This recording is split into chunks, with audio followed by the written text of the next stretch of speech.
This is Global Forum TV. In our new series today, India 2025, we bring you eminent personalities from India and share their vision, comments and opinions about what India would look like in 2025. This is your host, Ameena, Saeed. The mantra to understand India is Gandhi. Once you understand Gandhi, then you know the way out is there. If you are going to promote chauvinism of the majority, or what I call chauvinism of the majority, either through the BJP, the opposition Bharatiya Janata Party, or otherwise through one of its ancillaries of what is called the Sangh Parivar, you're going to atomize the Indian political scene. Rift is going to be China. Okay. India will become, as far as some of the core issues of the world are concerned, the global laboratory. Income inequalities have never been more explosive than they are today. I mean, you know, this is it's always been an unequal and hierarchical society. India is a very stabilizing force. Indian history, Indian culture, and Indian population, the Indian immigrants abroad, all this shows that India is an extraordinarily stabilizing force with the capacity for integration. The whole world is looking at India as the future of this entire globe. A great country, a proud country, but a country which under capitalism is unfortunately very much unequal. A country in which a part is the urban India and the rest is rural Bharat. This is Global Forum TV, a platform for global issues with global perspectives in today's global village. In our series, India 2025, we bring you eminent personalities from India. And today we have one such person with us. Her name is Dr. Syeda Hameed.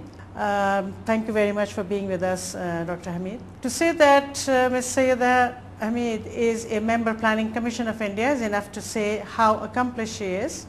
But underlying these accomplishments, there are many more. She is the founder member of Muslim Women's Forum. This forum is involved in legal literacy for Muslim women, for voicing concerns of Muslim women to government and interfacing with ulemas on matters concerning their rights. Syeda is also the founder of Women's Initiative for Peace in South Asia, South Asians for Human Rights, Center for Dialogue and Reconciliation. As a member of National Commission for Women, Government of India, Syeda was in charge of the following areas: Muslim women, violence against women, trafficking of women and children, women in prostitution, political empowerment of women including Panchayati Raj, sexual harassment at workplace, girl child, female ferticide and infanticide, gender and media. Her major publications include They Hang, 12 Women in My Portrait Gallery, Women Unlimited, 2006, My Voice Shall Be Heard, Status of Women, 2003, Muslim Women's Forum 2003, and Journey for Peace, Women's Bus for Peace from Delhi to Lahore in 2000. Welcome to Global Forum, Dr. Syeda Hameed. It is a pleasure to have you here with us. So, Syeda, you have a book out, a recent book called They Hang. Would you like to tell us something about it? This book is a compendium of my experiences when I was a member of the National Commission for Women. And the book is called They Hang, 12 Women in My Portrait Gallery. So these are 12 cases. I did hundreds of cases, but I've just selected 12 cases of violence against women. All kinds of violence: sexual violence, psychological violence, emotional violence, physical violence. And basically they're all true stories, but I have turned them into, because I have given their stories, I've turned them into short stories and fiction. But that is really what happens to women. And that is despite the fact that we have, we are trying to make systemic changes. The point is that we have a long way to go. So these 12 women who hang in my portrait gallery are women who have never left my mind for a minute, because they were women who suffered, and women, some of them were able to come out of it and some of them were just succumbed to it. But this actually exemplifies the violent environment that women exist in. all over the world. Right, Yeah. right. Was there any justice? In some cases there was justice, but it takes a long time, and sometimes it's too late. I must say that getting actually bringing people before the law and allowing the law to take its own course, sometimes the woman's whole life goes by. So justice, yes, but in terms of percentage, very, very low percent. All right.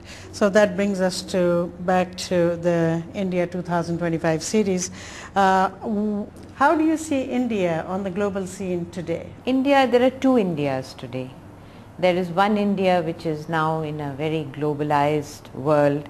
There is one India which has got a high growth rate, which is aiming at a 10% growth. The whole world is looking at India as the future of this entire globe. And with our tremendous demographic dividend and the fact that we have excelled in so many things, and we are a country which has achieved self-sufficiency long ago, and now we are ready to actually zoom.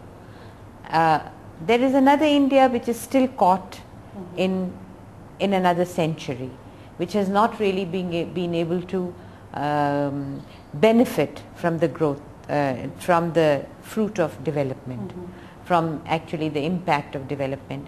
And so in the Planning Commission, we are now in the process of drafting the 11th plan, and the title of our plan is Towards a Faster and More Inclusive Growth. So the whole objective is that there is an India which is left out, and that is what we want to now encompass. How would you describe the philosophical orientation of the Planning Commission? Yeah, that is, to include the excluded.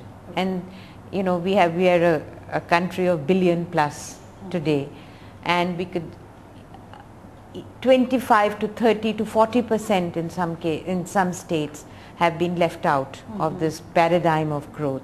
So the philosophy of Planning Commission, why we are all here for a certain period of time, is to ensure that in all the sectors we can it's not just a trickle down effect, but a targeted impact on those who have the traditionally left out communities of people, like the scheduled tribes, the scheduled castes, the minorities, mostly women, lot of children. So it has to, unless the growth is inclusive, it has no meaning. What are the major assumptions underlying Planning Commission? Well, there is one very important thing, and that is to unleash the creative power of the private sector. Because a lot of the growth that has occurred, for example, in industry or the service industry or any of the growth sectors, is due to the unleashing of enormous energy and removing some of the impediments that were actually like a stranglehold on them. So that is something that we have tried to do. We have tried to creatively engage with the private sector, and one of the mantras is to have public-private partnership. There is a lot that we want to do. We want to do a lot in infrastructure, and we feel that the people who have been left behind, people who are at the lower end of the spectrum, there's no reason why they should not benefit from why they should suffer from lack of infrastructure. They also need roads, they also need power, they also need electricity. So how do we actually make it happen? So there is this whole private sector investment. And similarly, even in the social sectors, health and education and so on, how do we take health to the lowest unit? So the philosophy of the Planning Commission is to engage the private sector, to engage the voluntary sector, because we have a huge, as you know, India has a huge tradition of philanthropy, starting from this, the charity that we all grew up with, and a huge tradition of that. And from there we have gone to very sophisticated voluntary organizations with absolutely state of the art, engage them, but at the same time keep the public sector very front, center and active in areas where normally the private sector would not go. and that is, you know, where what really matters. Okay, that covers the vision part of that. I wanted to ask you, what is the vision of those who are behind the Planning Commission? So that, in a way, you answered that question. What is India's globalization strategy, and where do you see India heading in 2025? You know, it's very difficult question. Of course, every country has a strategy for, you know, how you become a partner in the global growth. One of the things that is very important for India is, you know, we have certain value systems. We have a value-based society, and not to cast any bad light or aspersion anywhere. We want to hold on to those values which are for all times. And you know, if a society which has the values have eroded, I think that society really is a self-destructive entity. So we want to keep our traditions, but not the kind of traditions that actually push us into a retrograde state. For example, women. You know, we want to mainstream gender everywhere. We don't want to, now we are very consciously trying to put women in all the sectors and not just have a women's dibba separately. Right. You know, that is very important, because, you know, they say you have a zanana dibba and the rest of the train runs on patriarchy. Martin Luther King had said seperation is unequal. Yeah, whenever you separate, it will always be unequal. Absolutely. So although there is a lot of making up to do for past. But where do you see India in 2025? I mean, if you had this globe in which you could see the world, where would you like to see India in 2025? I would like to see, you know, I would like to see a dignified, decent lifestyle for people who are in forgotten corners of this country. I'd like to see a dignified lifestyle for people in rural India. Will you be able to achieve it? You know, we have our own monitorable targets, which we give every time we articulate a plan. We are also signatories to the Millennium Development Goals. So we feel that we are striving to achieve it, and sometimes we feel that we are falling short.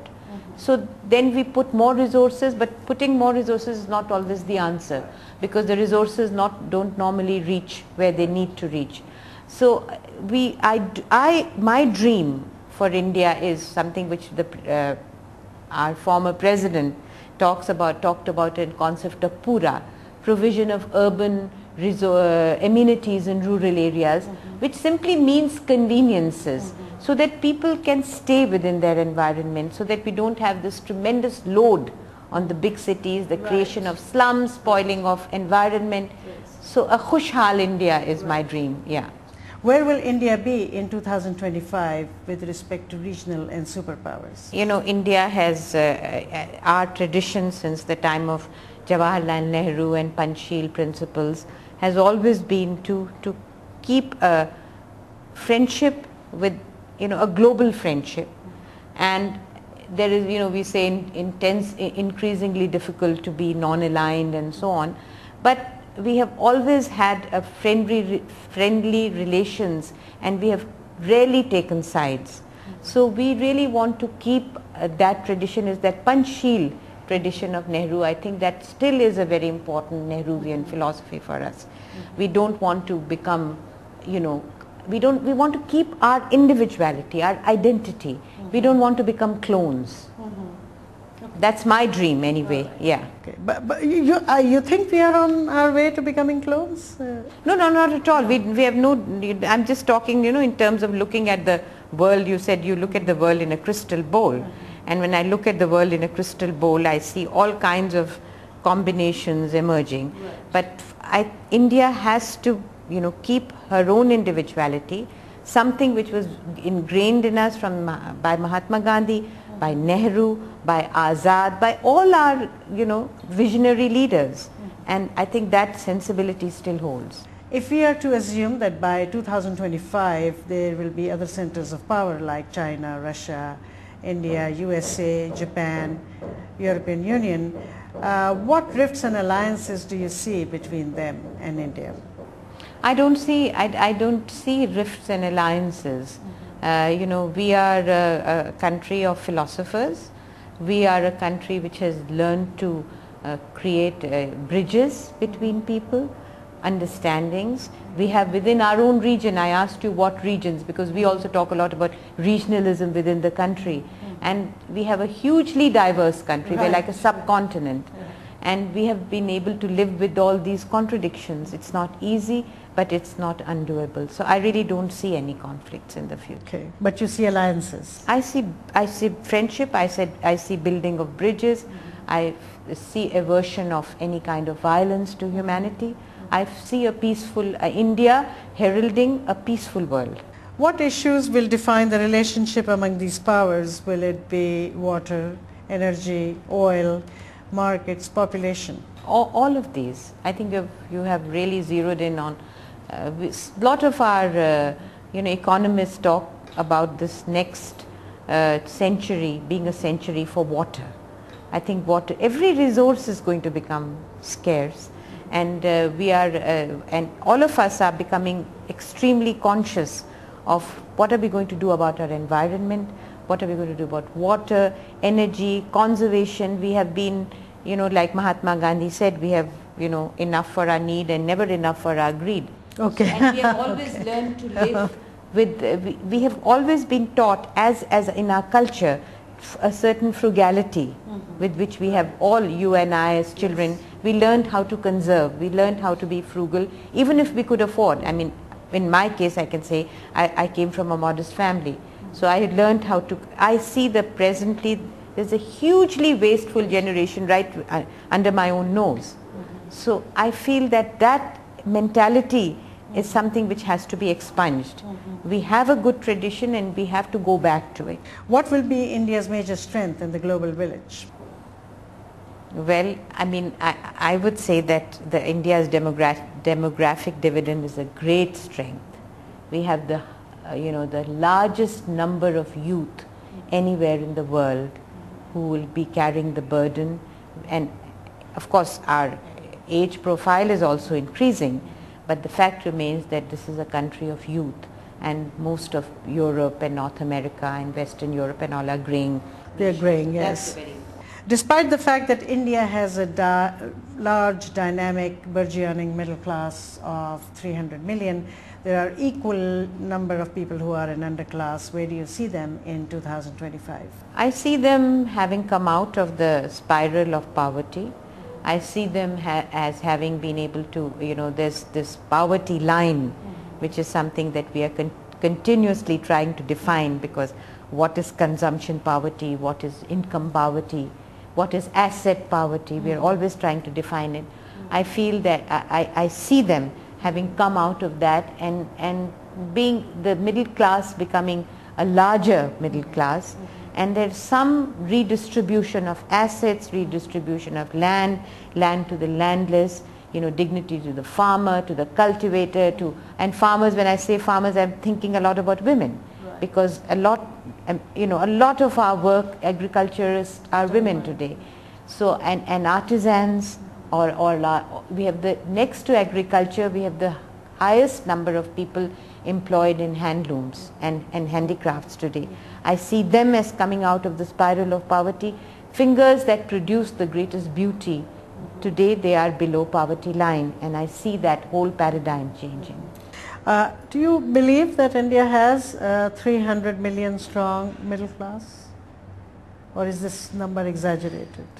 Yeah, that is the number that I feel is a realistic number. It's a realistic number. I think it's a realistic number. To what extent India's internal fault lines like caste, region, religion and abject poverty hold India back from its rise to super? That's a major problem. That's a major problem. Which one of caste, definitely class, communal divides, all these fissures, they are definitely holding. And through all kinds of governmental programs of basically ensuring equitable growth, trying to bring the regions. We have something called the Backward Regions Grant Fund, which is bringing resources to regions that have been left behind, regions that have been affected by internal conflict. There is that definitely is an impediment. Or, for example, we have many natural disasters. We have floods, we have tsunamis, we have cyclones, and that has a very adverse impact. So we have programs to mitigate the bad effects of that on people. I think the development as we are dreaming, the kind of growth we are dreaming of, I think unless we ensure a balanced regional growth, so that we have some very well performing states and some states that don't perform that well because of many reasons which I will not go into now. What are our policies that will actually bring them on stream with their more successful counterparts? What are the worst or best case scenario for India in 2025? Well, I think the best is India as the country that can bring peace to the world. Okay? And the worst case scenario would be that the internal dissensions and the fissures and the divides, completely sap all our energy, and we are nowhere near the growth. What kind of relationship do you see between India and Pakistan in 2025, and what will be the shape of South Asia? I see India and Pakistan, two countries which have their individuality, two countries which have a lot of commonalities, but have their own respective dignities, their own autonomies, coexisting as good neighbors, strong neighbors, economically economically doing well in their respective spheres, but with a free and frank exchange, the youth mingling as they do today, but because occasional tensions are thrown up and so on. I see them as two neighbors giving strength to each other, because a strong India is definitely good for Pakistan, and a strong Pakistan is definitely good for India. Where do you see the largest Indian minority, the Indian Muslim, placed in this India's rush to superpowerdom? I see that the Indian Muslims have, they have got over the trauma of the partition. They have many of them have entered this mainstream, but a lot of them also have been left out. And there are very strong concerted efforts to bring the Muslims into the mainstream, not just symbolically, but actually in terms of very concrete resources being allocated. For example, the one wish of all Muslims is education for their children, and that is something which has been a priority of this government. And I see that that concentration on children's education from the elementary school, that is going to start bearing fruit in 2025. So the youth that is going to now have a chance of entering the best institutions through scholarships, through bursaries and so on, will actually be somewhere in the year 2025.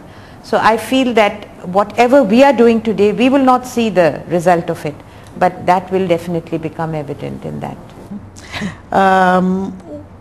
Actually, we've just talked about it, but I would like to touch upon it again.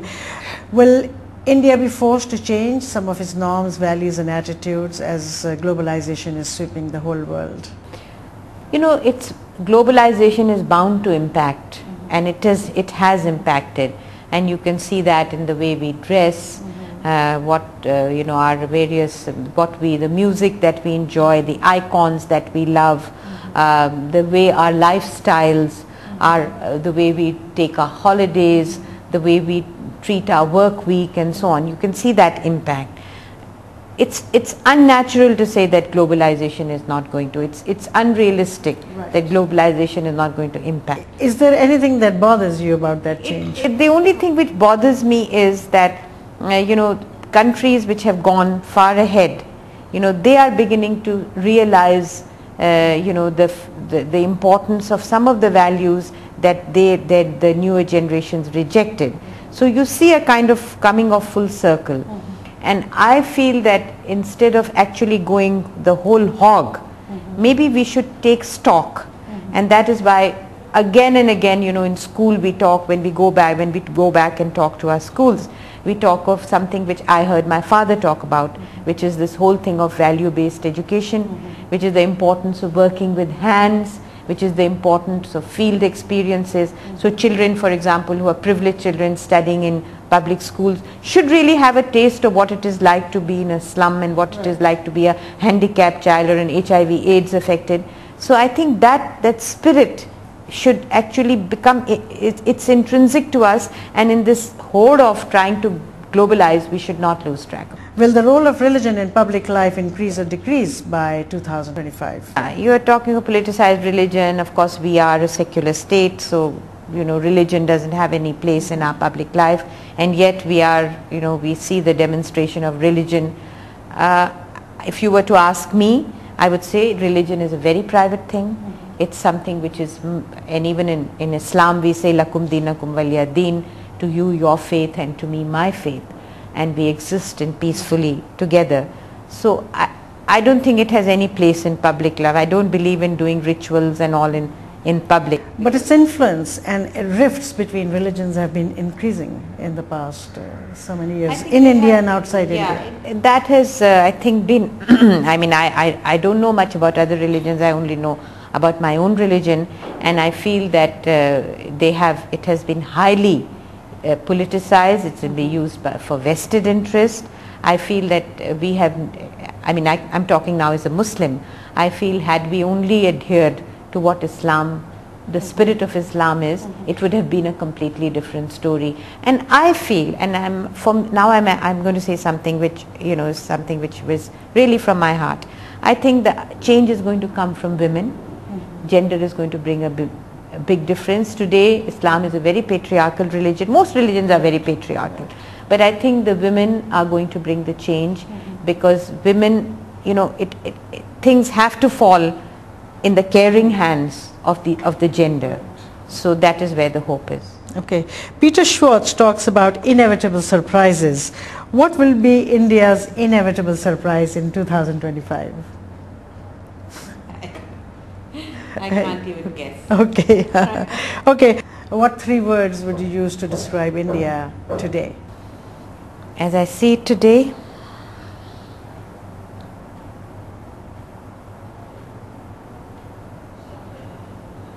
it's growing, it's vibrant, and it's rooted. Rooted. Wonderful. And what 3 words would you use to describe India as you imagine it would be in 2025? I can't do that. No? Just 3 words. I think I think my 3 words for India today are applicable to India of 2000. Okay. All right. Yeah. Okay. Growing, okay. Vibrant and rooted. Okay. Dr. Syeda, thank you very much. It was a pleasure to have you with Global Forum. We'll see you again. That was Global Forum TV, a platform for global issues with global perspectives in today's global village. We'll see you again. Thank you.